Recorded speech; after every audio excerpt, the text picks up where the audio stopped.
Good morning or good afternoon, everybody. Thank you so much for joining the webinar this morning with Choice Solutions and Secure Sky. We're just going to give everyone just a minute to get settled in, and then we'll dive right into the content. Thank you.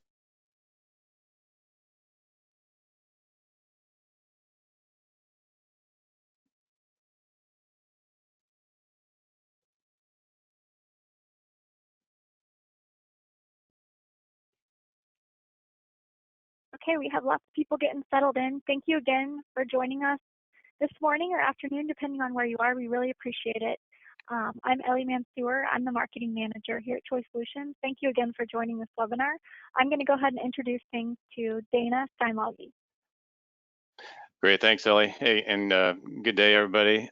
Thank you on behalf of our team at Choice Solutions and Secure Sky for making time to join us. We're super excited about this event and the content that Steve and Wasey are going to share. I think it's extremely relevant for everybody. And again, we appreciate your time. Very excited to turn things over to them. Before we do, some of you, this might be your first exposure to our team and getting familiar with our team at Choice Solutions. I was just going to share just a couple minutes on our team, and we'll dive into the good stuff. So Jim Steinloggy is our CEO, and he was in the financial services sector when kind of the evolution of technology for business applications started to come about in the early mid 80s, and he was just absolutely fascinated with technology, so much so that saw the vision of where things were going to go for the future. And additionally, along with that, just had wanted to create a business and a culture that valued people, put a priority on people, and serving others and doing business the right way. And that's kind of how our team was started back in 1985. And so we've grown, but anybody that you work with from our team, you'll experience hopefully that some of the core values that we have for family and caring for each other, for a service to others, pursuit of greatness within developing personally and professionally, and a strong work ethic and understanding kind of where technology is and where things are going, so we can help bring value to you.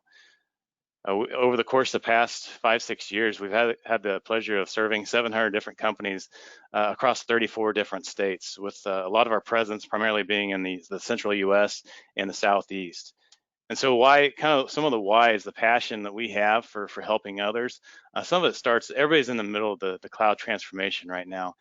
So at some level, you're in the shift from these legacy applications, traditional infrastructure, and on-site data centers, and you're moving to SaaS-based applications for line of business applications. Might be leveraging the public cloud and a mix of the private cloud, and so these hybrid cloud environments. And they have a lot of benefits. In the case in point today, we're talking about SaaS-based applications and the transition you're making to Office 365 and taking advantage of to some degree.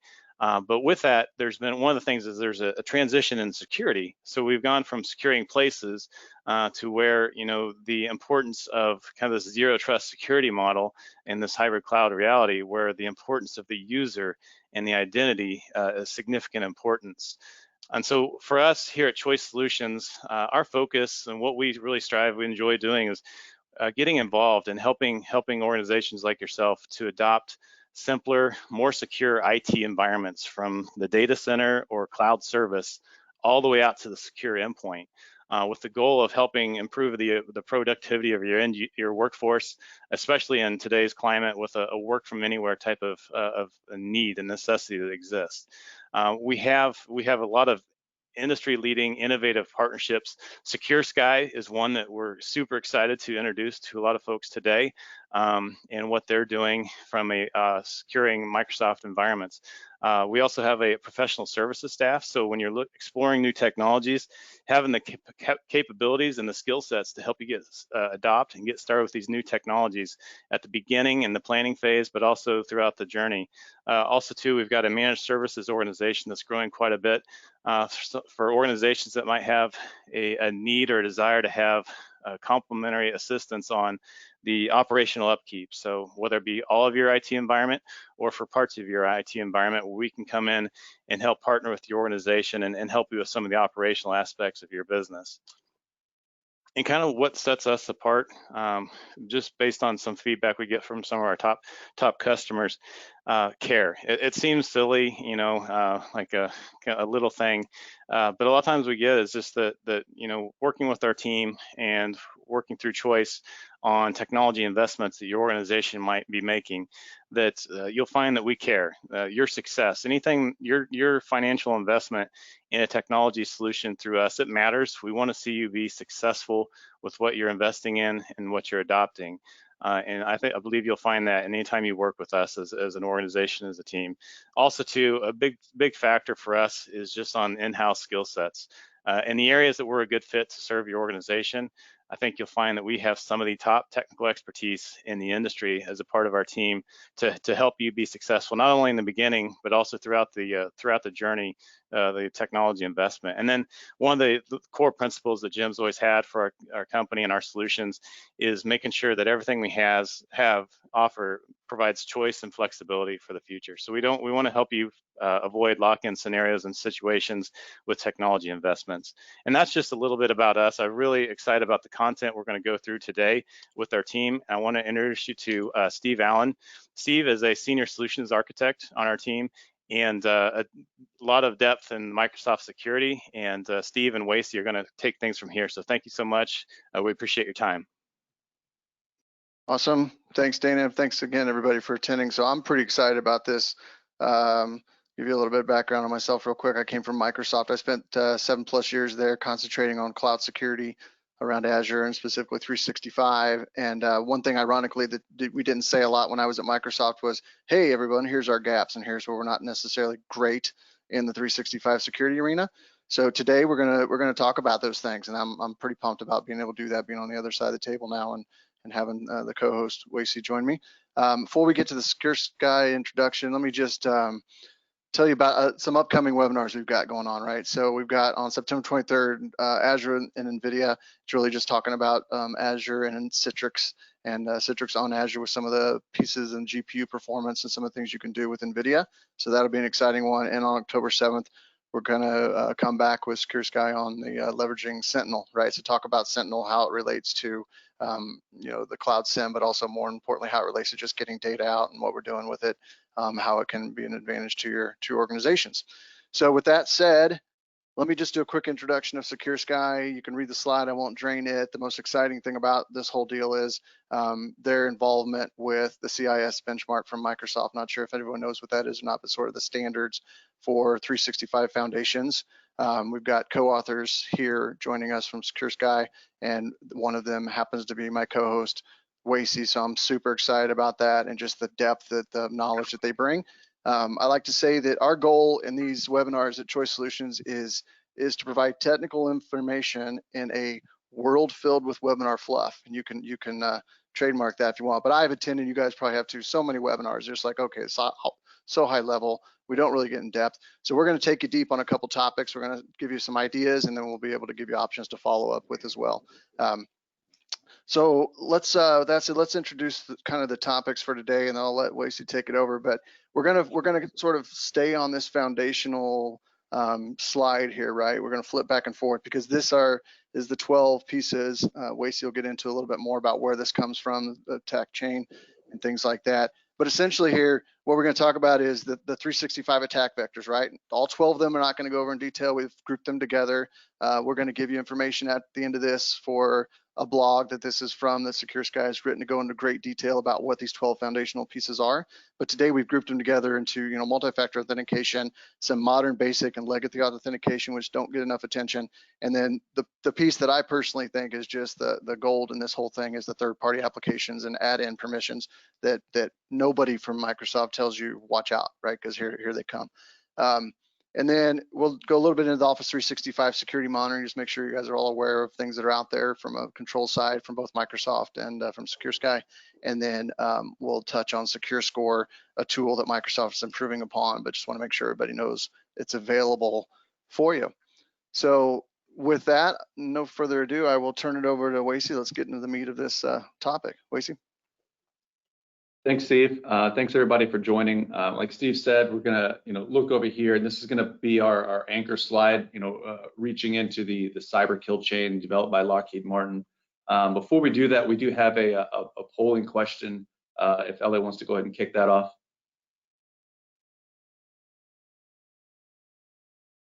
So this is going to be the first poll question. So just take a couple seconds to please fill that out. How are you using MFA in your O365 environment today? Please select one of the answers below. And I know Thank you for your participation. We'll just give you a couple more seconds. we didn't have the option of none, right? Because we don't believe that's good.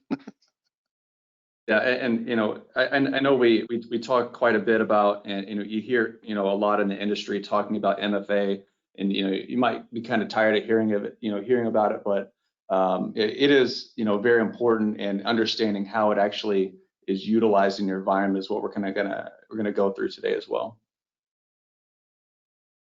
Wasey, that's a great point. So we, you know, just Choice Solutions, we do a lot of integration with our customers, and just and one of the things we come up with is, yeah, we know about MFA. We heard about it. Every single blog and webinar you go to talks about implementing MFA, but nobody does it. It's still in the low single digits, you know, of who actually implements it the right way and throughout the organization. So it's a main thing we want to talk about. Yeah, I think you know, based on recent studies, it looks like the MFA adoption rate is still around 9%. So we got to, you know, pump those numbers up. All right, we ready to move on to the next slide? Let's roll. All right. So like I said, you know, we're going to talk about multi-factor authentication. You know, it is the #1 way to protect against account compromise via credential theft. You know, we hear it over and over again: MFA, enable MFA, use MFA. But one of the things I want to talk about today is that just because you have MFA and you're utilizing it in your environment doesn't mean that there aren't attack services that are still enabled that explicitly allow username and password. So when you're looking at MFA as it's, you know, utilized in your environment, there's two real channels that it can that the authentication uses, and that's modern authentication, which enforces MFA, and then there's basic authentication, which allows the use of username and password only, and that effectively bypasses MFA, right? So MFA is great if you enable modern auth and disable basic auth. This will prevent anyone from using username and password only, protecting your Exchange Online organization from brute force or password spray attacks. So let's look at some of the default protocols that support that basic authentication. So you have ActiveSync, you have remote procedure call, you have reporting web services, offline address books, Exchange web services like OWA, legacy mail authentication protocols like SMTP, MAPI, IMAP, POP. One of the ones I really wanted to call out here is PowerShell and REST. So as an administrator, security administrator, I go through this information, and I interact with environments a lot through the REST API and through PowerShell. Now, specifically with Exchange Online, I am able to bypass MFA if I, force my PowerShell connection to only use that, using that basic authentication. SharePoint as well has the ability to disable legacy authentication protocols so that you are enforcing every user to use MFA. To give you an example for SharePoint, if you have the SharePoint app, the mobile application, whenever you first sign in, it doesn't actually prompt you for MFA if you have that legacy authentication enabled. So, if anyone is able to compromise a user's account credentials, they're able to utilize these protocols to use basic authentication over modern authentication. So even though you have modern, multi-factor authentication enabled in your environment, if you're allowing or not preventing basic authentication, you're still allowing that username and password only to be used. So to really go into this, how do I protect against that? Well, you can do a default authentication policy. What that's going to do is it's going to take all of these protocols down here with the exception of SharePoint, and it's going to prevent that basic authentication channel from being used. SharePoint is governed by its own setting inside of SharePoint itself that prevents that legacy authentication. But for everything else that's listed here, you can disable that by creating a default authentication policy. One thing to note as well, for the blog and for the information that's here on these the slides that I'm going to present, is that it's all related to every single license that's out there. So no matter what license you have, you can perform these actions. Now, there are advanced licenses that you can utilize to get more granular control and secure your environment further. So that's where we're moving into now is, how do I protect, detect, respond to, and recover from these authentication attacks beyond that of the basic licenses that are out there. So one thing to note here is that there are additional Azure Active Directory Premium licenses, P1 and P2. Not going to spend a lot of time on this, but when you move into those additional licenses like Azure AD P1, you get the ability to create conditional access policies, contextually aware authentication mechanisms that set the conditions of which people can authenticate to your environment. And you can set that up in here as well versus having to do that default authentication policy. Azure P2, a great thing about that is you can do a user risk policy or a sign-in risk policy that gives you even more granular control over how your users are authenticating, and even perform automated actions to require MFA if they're coming from a different IP address, or if it is a known compromised, it will actually automatically make them reset their password. So moving on from this, I know we have another polling question before we get into the next slide. Ellie, if you want to take care of that.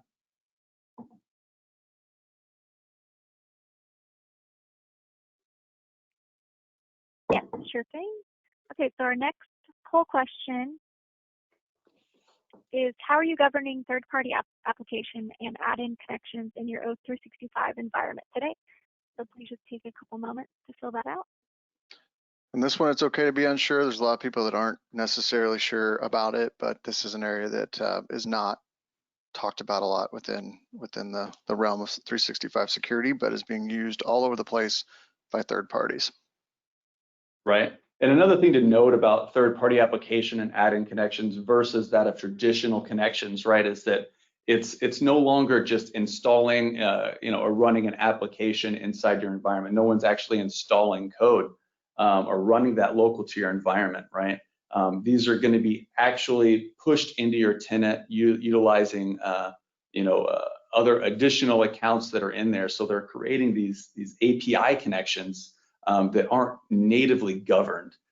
So it's very important to understand what is all connected to your environment, because as we know, as we move to SaaS applications, the perimeter is essentially gone, which is a good and a bad thing.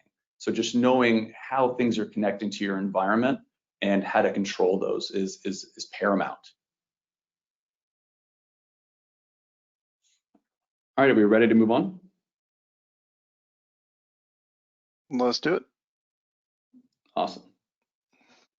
So now we're going to talk about third-party applications and add-ins and how they connect to your tenant, right? So by default, all users can register and install third-party apps and add-ins.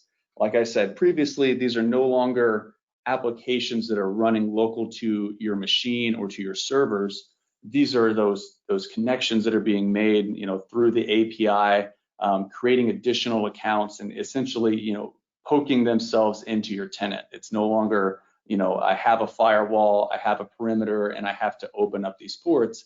Now users themselves can register these applications. Typically, a user doesn't know how to do that, and it's mainly done by developers. But we're going to, look at this from an attacker's perspective, right? How they are going to, trick users into doing this. So, before we get to the good/bad stuff, we're going to go over how these applications are registered and perform actions in your tenant. So applications are actually comprised of two objects, the application object itself and the service principal object. The application object is a blueprint for the service principal that it creates, that additional account that I mentioned. The service principal, it defines what the app can do, who can access, and the resource access itself. These are sort of like service accounts in the traditional sense. So they maintain that connection type. It's persistent. They have their own set of credentials. They don't rely on me compromising a user's credentials and coming in through that user from the traditional method, right? Once I have registered an application, I have my own set of credentials and I have my own set of data that I can access. For add-ins, they're a little bit different. There are actually two-ish sets of add-ins. There's Outlook specific because it's governed by its own its own entity, right? And then there's the Word, Excel, and PowerPoint. Now there's more add-ins you can do, like, you know, Project and Visio, but they're all wrapped into two real buckets. Those that are, you know, interact with Exchange Online, and those that interact with, you know, those traditional applications like Word, Excel, and PowerPoint. Like I mentioned, these are no longer running code locally on a machine. So even though I install an add-in through my Outlook client itself on my desktop, it's not actually running any code there. It's not. I'm not installing malware. I'm not. You know, it's not something that's going to be caught by your EDR solutions. It's actually just a manifest file or a collection of files. The manifest is. It's an HTML file, it's a CSS file, and it's JavaScript. So whenever you have these add-ins themselves and you pop them into your Outlook, it'll have that HTML and CSS is what the user would see if there's a button, and when you click that button in your Outlook client, and what it displays on the right-hand side. And the web application on the back end is actually me as an attacker hosting that application inside of my own malicious tenant, and creating that connection between our tenants themselves. So no code is run locally, and it runs in the context of a browser in a sandbox, which really just means that it's not going to be caught by your EDR solutions, right? Because there's nothing really being ran on your machine. So kind of stepping through this attack process right here, you know, so as an attacker, I would create this malicious app or add-in, and I would send a phishing email to an unsuspected user.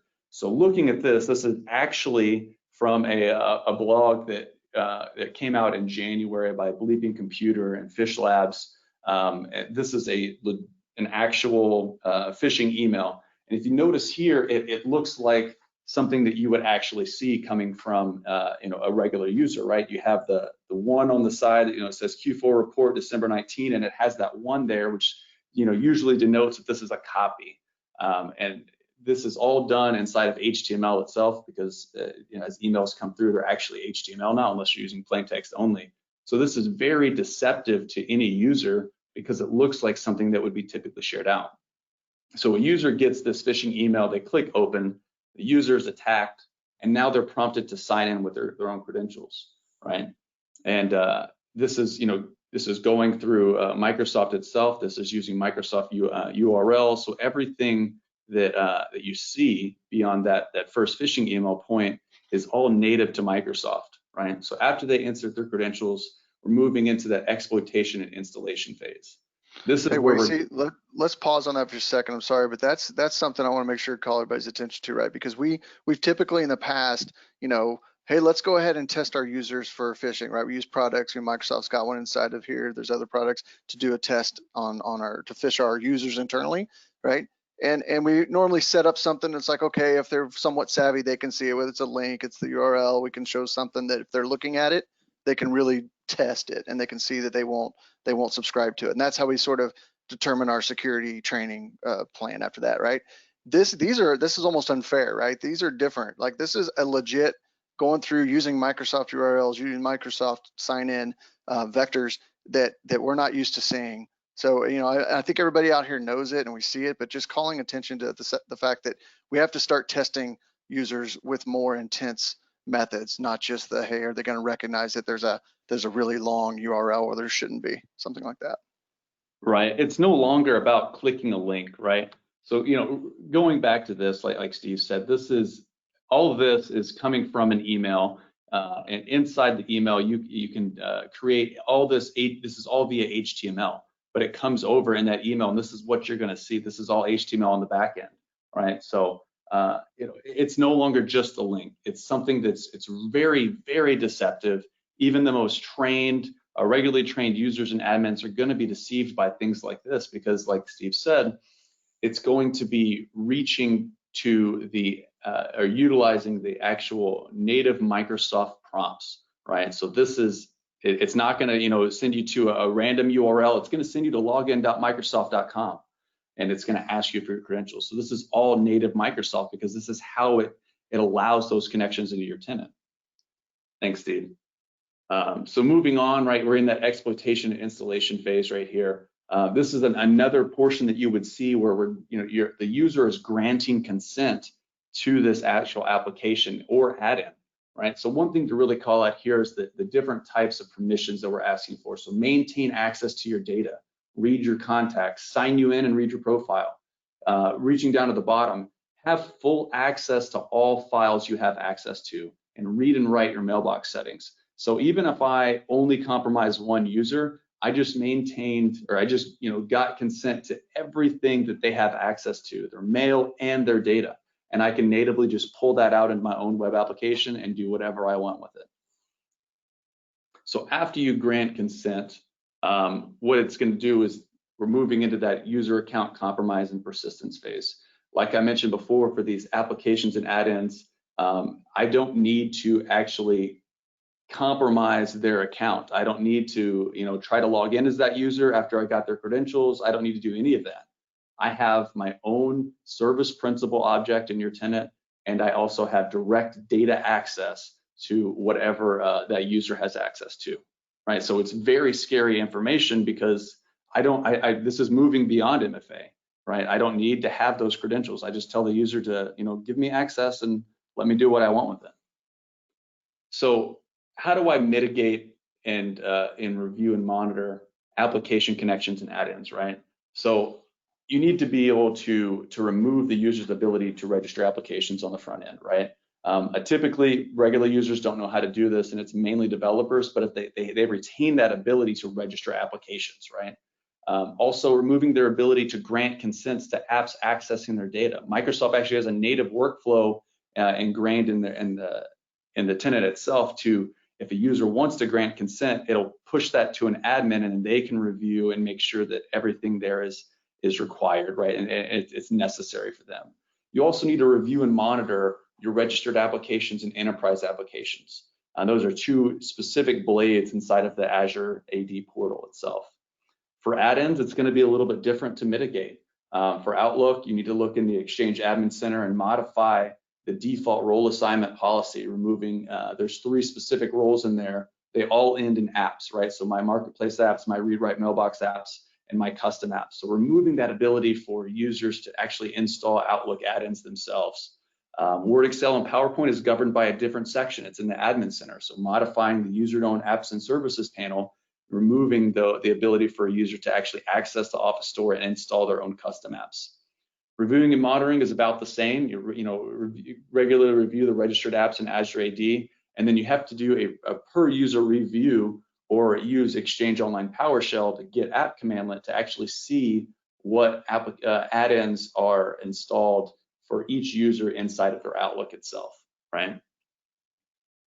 So there's another way that you can get more granular control, and I just want to touch on this real quick, is that Microsoft has this cloud app security a la carte kind of license that you can get, and it offers very, very detailed insights into your sanctioned apps, so those things that that allow in from an administrative perspective, but also those unsanctioned apps that are they're going to be those one-offs that maybe a user did themselves, right? Yeah, they also assign risk levels to the type of traffic, how much traffic are coming from these high-risk apps, medium apps, or low apps, as well as moving into listing out the top entities or users and how much total traffic they're actually pushing through. So it's another way to get more granular visibility into your environment and those application connections. Very, very important. So now we're going to move into the next polling question we have. Ellie, if you want to go ahead and take control of that. Yes, absolutely. So the next polling question is, how are you monitoring your O365 environment today? So just please select one of the answers below. I'll give you guys a couple seconds. So one thing to note here is that, yes, you can control the environment, right? You can make all these security settings and these configurations and lock down your environment.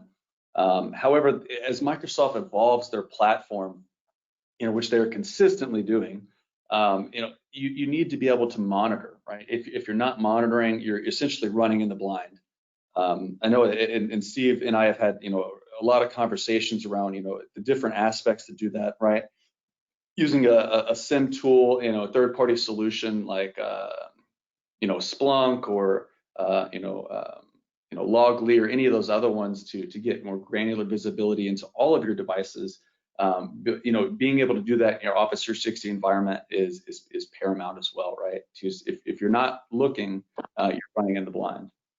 And Wasey, I'll add, a lot of people, when it comes to monitoring, right, they'll say, well, we get the logs, right? We get a dump of what we're doing on that, and which is cool. You can do that with the APIs at Graph. So MS Graph is where all this stuff ends up. A lot of it does, right? And then, hey, let's just make a REST command. Essentially, when you do this, it's one parameter called period. It's 1 to 90 days. You say, I want to create a REST command, specify the period in there. And that's the amount of data I get back, and it gives you a JSON blob for you to do something with. Now, if everybody here is comfortable getting a JSON blob and then manipulating it to get the information they want out of it, awesome.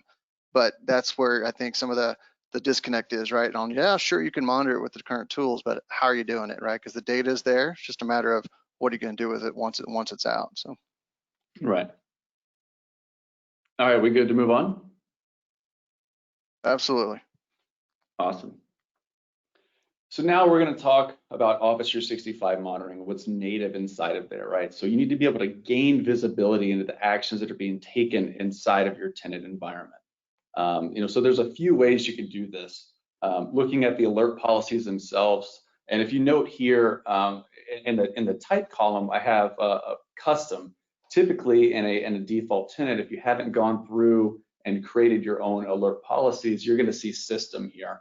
And those, they're not easily modifiable, if you can even modify them at all. They're going to send, default alerts to, tenant admins that are, configured as your global admins natively. And the amount of system-generated policies is going to vary between that of what license type you have, right? So the lower licenses, I think it's around 11, and then reaching up into maybe the 20s for the higher license types. But there's a lot more that you can do with these custom alert policies, right? To alert on different actions that are being taken inside your environment. So I wanted to kind of go through just one of them real quick, right? So we talked about earlier, Steve did, about the phishing campaigns and the tools that we that we use in our environment, like KnowBe4, Proofpoint, or whatever it is, to conduct these internal phishing campaigns. And there's a native alert inside there. It's a system alert that can trigger on if a user has reported a phishing malware or junk or not junk email. One of the ones that we like to see off the bat is alerting on anomalous well, I can't even say it, activity, or that extra amount of activity that is that's being done around this, right? So if you get 1 or 2 users, let's say a week, that are gonna submit these phishing these phishing emails that say, hey, this is phishing, we want to alert on if the activity exceeds a certain threshold, right? So we have here 3 times the normal amount, so that if you're stepping in from 1 to 2 users submitting these phishing emails, now we're reaching into all of my users, or 3 times the amount of those users are now submitting these phishing emails. We want to alert on that, because it's denoting that there's an active campaign against your environment, right? There's an uptick in these phishing emails coming into your environment, and it's just to kind of posture yourself to get ready for a account compromise or credential theft, right? The next portion is actually viewing the alerts. So this is actually from our tenant, and I'm actually one of the top culprits. I do a lot of testing in our environments. So I will be flagged for malware all the time, because that's just what I do, right? Going through some of our pen testing cycles with our clients, I will natively have malware that I will use on my on my computer, just to see what it does, that I have developed or that I've used. So I will be up here in this quite a bit. But one thing to really call out here is the activity count and the last occurrence, right? So reaching into 12 days ago, multiple failed user login attempts to a service, or 7 days ago, unusual volume of file deletion. So you need to actively go through here and assess these alerts and actually kick off investigations and modify these so that you know that these are actively being researched inside your environment. This is what a typical alert would look like for that, malware and malicious, right? A threat type. So by the time this was triggered, one user received, malware and malicious file mail, conditions for this alert policy, and it kicked off a notification, right? So that's, kind of the default way that Microsoft has to alert, not really taking these automated actions. That's why you need to go through this section of your environment and actually investigate what's going on in the alert section. So how do I detect and respond to suspicious activities beyond that of what you just saw in the default of those lower level licenses? So Microsoft has Azure Sentinel, and it's a very, very great tool, relatively low cost. You can ingest different other log sources, right, as long as you can create that connection itself. This is just a generic dashboard from Microsoft, but one thing to really call out here is this map, right? So if you know that your users or your the clients and organizations that you interact with are only going to be inside of the United States, if you start seeing these kind of pop-ins here from these other locations, you know that you have other types of traffic that you need to investigate, right? Sentinel has a lot of great things that you can do around incidents, create your own dashboards, user analytics, actual threat hunting, perform automated actions as well for some of these through notebooks and playbooks. It's a really great tool. Like I said, relatively low cost. It's something that we're going to continue to talk on for one of our next webinars that we're going to do with Choice. So I hope you're able to join with that as well. So now I'm going to kick it back over to Steve. He'll talk a little bit about Secure Score.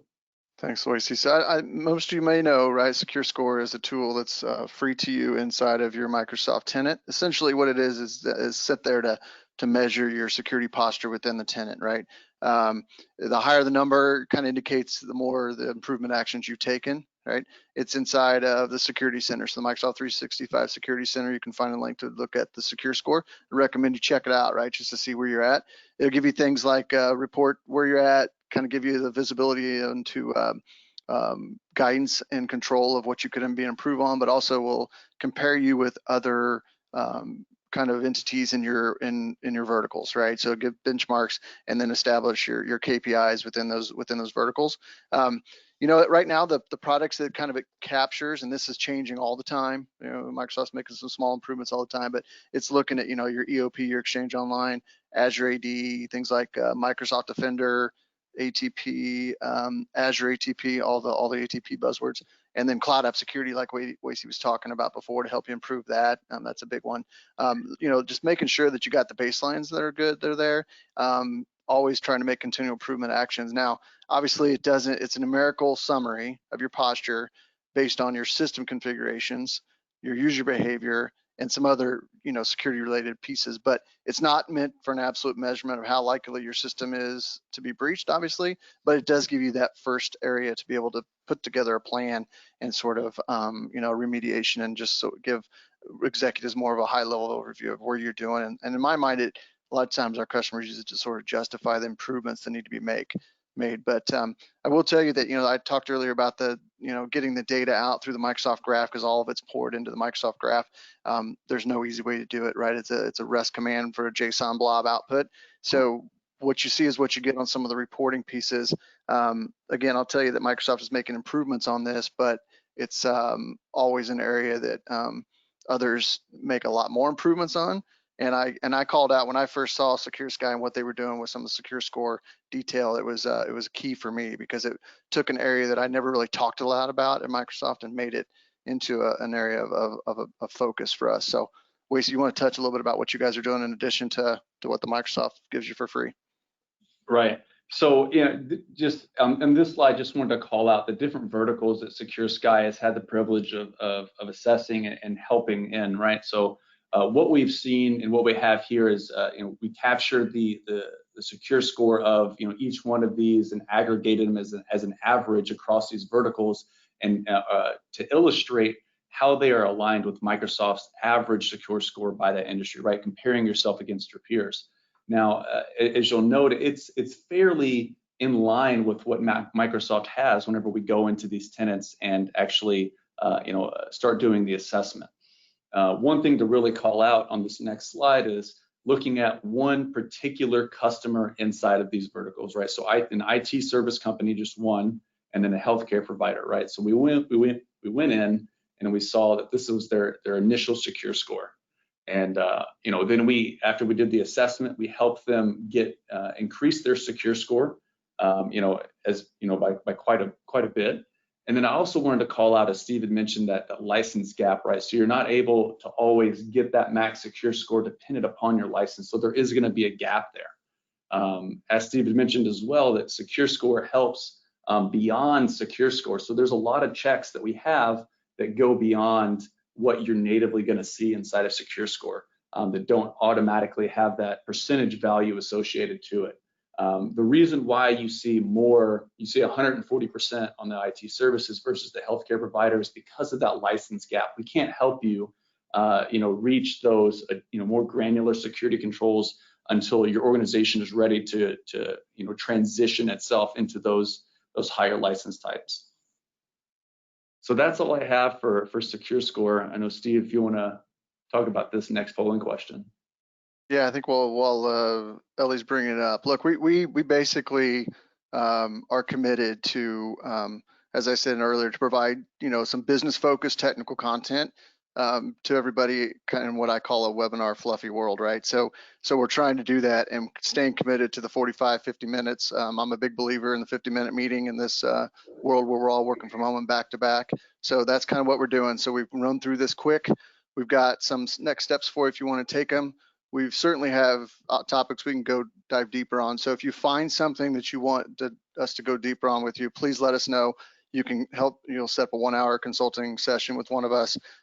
We can also do a 365 security health assessment, right? And as you're a seminar or webinar attendee here, we'll do that at a reduced price. And then of course you can obviously, get out of that as well. But we do want to show the commitment and tell you that we just appreciate your time on all this. So with that, I think we've got one final thing for you to respond to, and it's just the opportunity now for you to say, hey, we would like to take advantage of these technical, less fluff webinars that we're doing and register for either or both, or again, to opt out of that. Give a few more seconds to do that. And as always, right, I first want to just, sincerely thank Secure Sky and their commitment to us with this, commitment to you guys, and mostly just the commitment on creating services and products and things that make this world better for the 365 realm. It's been an area that's not gotten the attention it needs to in the past, and I'm just super excited about what they bring to the table and just what we can do with this. So Ellie, if we're done with that, I guess we'll end it. And I think, I appreciate your time. You guys are all busy. I appreciate it. Let us know if you want to go deeper on it. And we just hope that we've shown some value. And with that, we will end it at 11:45, I think, pretty much on the dot.